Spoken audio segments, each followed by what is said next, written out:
Les prix du gaz augmentent essentiellement pour des raisons liées au contexte général. Depuis la fin 2021, plusieurs facteurs économiques, climatiques et géopolitiques ont influencé les marchés des énergies à la hausse. Nous pouvons relever la reprise économique mondiale post-Covid, un hiver 21-22 particulièrement froid suivi d'un été caniculaire, l'invasion de l'Ukraine par la Russie et les mesures qui en découlent, et les craintes de pénurie de gaz dans toute l'Europe qui ont poussé les pays à trouver des solutions pour couvrir les besoins de leurs clients.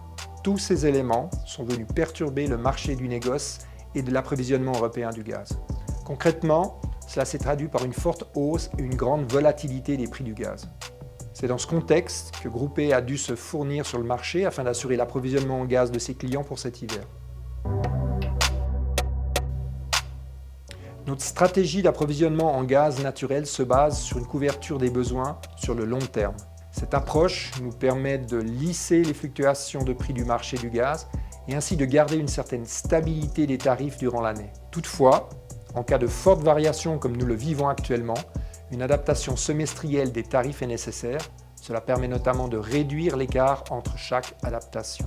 Une fois que la situation sur le plan national et international se sera détendue, et ce, de manière pérenne, les prix d'achat à long terme devraient redescendre et donc les tarifs seront adaptés en conséquence. Introduite en 2008, son but est d'encourager l'utilisation d'énergies respectueuses du climat. Cette taxe est prélevée sur les combustibles fossiles comme le gaz naturel et s'élèvera dès janvier à 1,8 centimes par kWh, soit une hausse de 0,01 centimes par kWh. Cette hausse minime par rapport au prix d'achat de l'énergie résulte d'un ajustement aux variations des caractéristiques du pouvoir énergétique du gaz livré en Suisse. Groupe E est contraint d'adapter ses tarifs au 1er janvier 2023 et elle sera visible sur les acomptes du premier semestre de 2023. Cette hausse de 2,98 centimes par kWh, TVA non comprise, touchera tous les clients gaz, autant privés que professionnels. Il faut compter sur une augmentation en moyenne d'environ 53 francs par mois pour un ménage moyen chauffé au gaz. À noter que cette augmentation a été communiquée par courrier à tous les clients gaz, aussi bien les particuliers que les entreprises. La facture du chauffage à distance va également subir une hausse.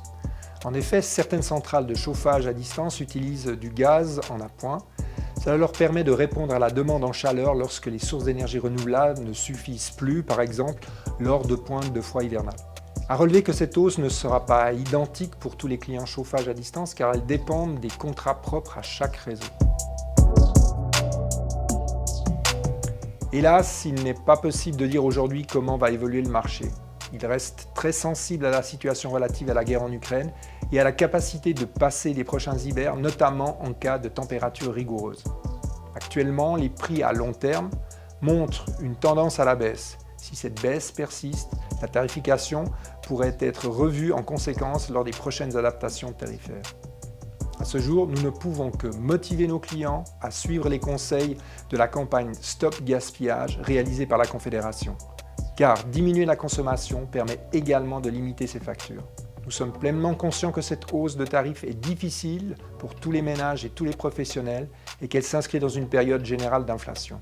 Nous en sommes sincèrement désolés et nous tenons toutefois à vous remercier pour votre compréhension. Nous restons bien entendu à votre disposition pour tout renseignement supplémentaire.